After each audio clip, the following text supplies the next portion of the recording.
بسم اللہ الرحمن الرحیم۔ میرے بھائی اور بہنوں، السلام علیکم۔ جس طرح سے کوئی کڑوی گولی کھاتے ہوئے ہمیں بہت تکلیف ہوتی ہے، بالکل اسی طرح ریجیکشن جو ہوتی ہے وہ بھی ایک تکلیف دہ چیز ہوتی ہے۔ آپ نے کہیں پہ اپلائی کیا جاب کے لیے اور آپ کو وہ جاب نہ ملی، آپ ریجیکٹ کر دیے گئے، تو نتیجے میں آپ تکلیف سے گزرتے ہیں۔ آپ نے کہیں پہ ایڈمیشن کے لیے ٹیسٹ دیا اور آپ ریجیکٹ کر دیے گئے، آپ کو تکلیف ہوتی ہے۔ اسی طرح آپ نے کہیں پہ پروپوزل بھیجا اور آپ کو ناپسند کیا گیا اور آپ ریجیکٹ کر دیے گئے، تو تکلیف ہوتی ہے۔ میرے بھائی اور بہنوں، سندھی کا ایک شعر ہے، پریاں سندے پار جی مڑی مٹھائی، کانہیں کڑائی چکھی جے چیت کرے۔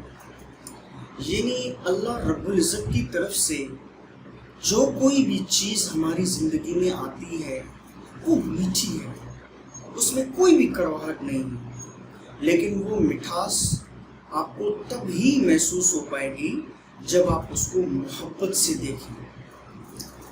یعنی اگر جو ریجیکشن آتی ہے ہماری زندگی میں، اگر ہم اس کو محبت کی نگاہ سے دیکھیں، اگر ہم اس کو یہ دیکھیں کہ یہ بھی اللہ تعالیٰ کی طرف سے بھیجی گئی ہے، اگر ہم اس کو یہی دیکھیں کہ یہ اللہ تعالیٰ کی مرضی ہے، اگر ہم اس کو یہی دیکھیں کہ اللہ پاک اس میں بھی ہمارے لیے کوئی نہ کوئی بھلائی کا سامان رکھ رہا ہے، تو میرے بھائی اور بہنوں، وہی ریجیکشن ہمیں تکلیف دینے کے بجائے راحت دے گی۔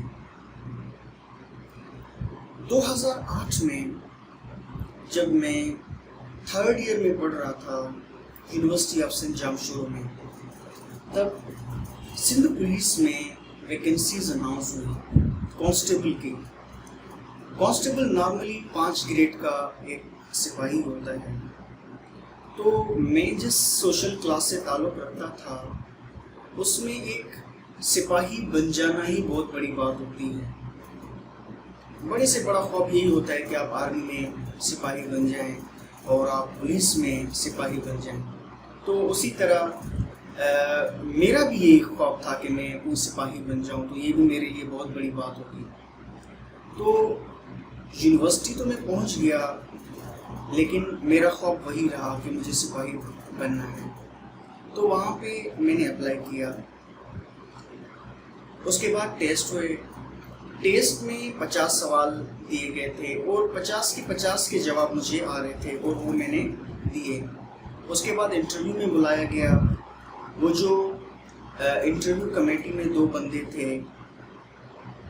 اس نے عام طور پر یعنی 15 20 بچوں کو، کینڈیڈیٹس کو وہ اپنی آفس میں بلا رہے تھے۔ اس کا آفس بہت بڑا تھا، شاید کمیٹی روم تھا جہاں پہ 15 20 کینڈیڈیٹس بیٹھے تھے، اور ایک ایک کینڈیڈیٹ سے وہ 2 3 سوالات پوچھتا گیا اور وہ ان کے جوابات دیتے گئے۔ جب میری باری آئی تو اس وقت یعنی جو وہ سوال پوچھ رہا تھا وہ اردو میں پوچھ رہا تھا اور میں جو ہے اس کے جوابات انگلش میں دیتا جا رہا تھا، اور مجھ سے اس نے 11 سوال پوچھے، 11 کے 11 کا جواب مجھے آ رہا تھا۔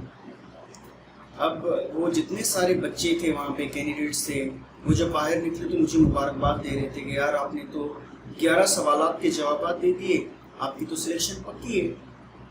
میں بھی خود کو یعنی کہ کامیاب سمجھ کر بیٹھا تھا کہ بس میرا تو لیٹر ہی نکلنے والا ہے، لیکن جب نتیجہ جو ہے ڈسپلے کیا گیا تو اس میں میرا نام نہیں تھا، تو میں تھوڑا ڈپریس ہو گیا بہت زیادہ کہ مجھے کیوں ریجیکٹ کیا گیا ہے، جبکہ میں نے 50 کے 50 سوال بھی کیے تھے اور جتنے سوالات پوچھے تھے ان کا انگریزی میں جواب دیا ہے، پھر بھی میں ریجیکٹ کر دیا گیا ہوں، آخر کیوں؟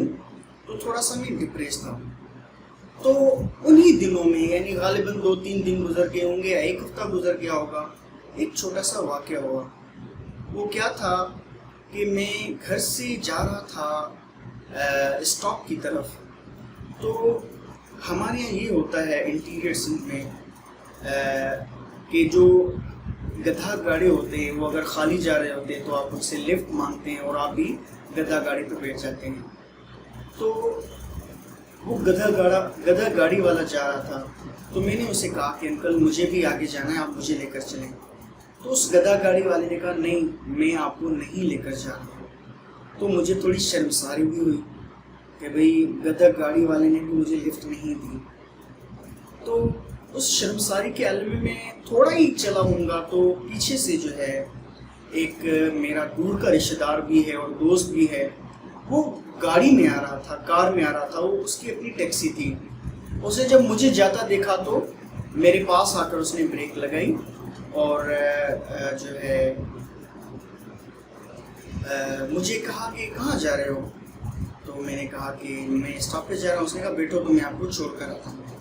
میں بھی وہیں جا رہا ہوں.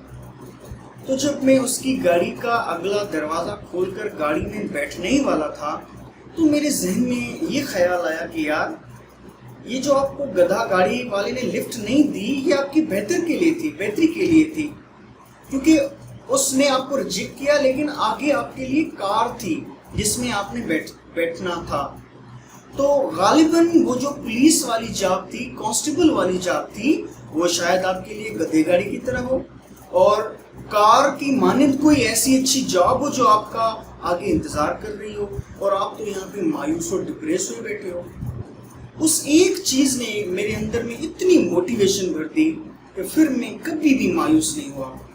اور پھر 2008 کا یہ واقعہ ہوا اور پھر مارچ 2012 میں میں نے گریڈ 18 میں بینظیر بھٹو یونیورسٹی میں جوائن کیا. تو میرے بھائی اور بہنوں، زندگی میں جب ہمارے سامنے ریجیکشن آتی ہے وہ ہمارے بھلے کے لیے ہوتی ہے. آپ نے دیکھا ہوگا جو ہمارے یہاں انٹیریئر سندھ میں شادی کی دعوتیں ہوتی ہیں تو جو شادی ہال ہوتا ہے اس میں کلاسیفیکیشن کی جاتی ہے. جو بڑے بڑے وی آئی پیز گیسٹ ہوتے ہیں ان کے لیے آگے سیٹیں ریزرو کر دی جاتی ہیں اور جو کامن اور جنرل عام گیسٹ ہوتے ہیں ان کے لیے پیچھے جو ہے وہ سیٹیں ریزروڈ ہوتی ہیں. تو جیسے ہی آپ اس گیٹ سے اینڈ ہوتے ہیں تو جو چیئرز ہوتی ہیں پڑی ہوتی ہیں وہ عام مہمانوں کے لیے ہوتی ہیں، لیکن جو خصوصی مہمان ہوتے ہیں وہ آگے کی طرف جو ہے وہ چلے جاتے ہیں، ان کے لیے وہاں پہ سیٹس ریزرو ہوتی ہیں. میرے بھائی اور بہنوں، اب اگر کوئی گیسٹ ان ہوتا ہے تو اس کو جیسے ہی ان ہوتا ہے تو وہاں پہ جو چیئرز ہوتی ہیں اس کو بیٹھنے کے لیے نہیں دی جاتی. اب ان چیزوں پر ان کو نہیں بٹھایا جاتا. اب اگر وہ اس پہ ملال کرے کہ بھئی مجھے کیوں نہیں بٹھایا جا رہا تو یہ تو صحیح بات نہیں ہے، کیونکہ اس کے لیے بہت اچھی چیئر آگے رکھی ہوئی ہے، بس تھوڑا ہی اس کو آگے چل کر اس سیٹ تک جو ہے اس کو پہنچنا ہے. تو میرے بھائی اور بہنوں، جہاں پہ آپ کو ریجیکشن کا سامنا کرنا پڑتا ہے آپ خود کو یہی کہیں کہ میرے لیے اس سے بہتر سیٹ جو ہے وہ آگے انتظار کر رہی ہے. اللہ پاک ہمیں ہر چیز میں اپنی مرضی پر راضی رہنے کی توفیق عطا فرمائے. آمین ثم آمین.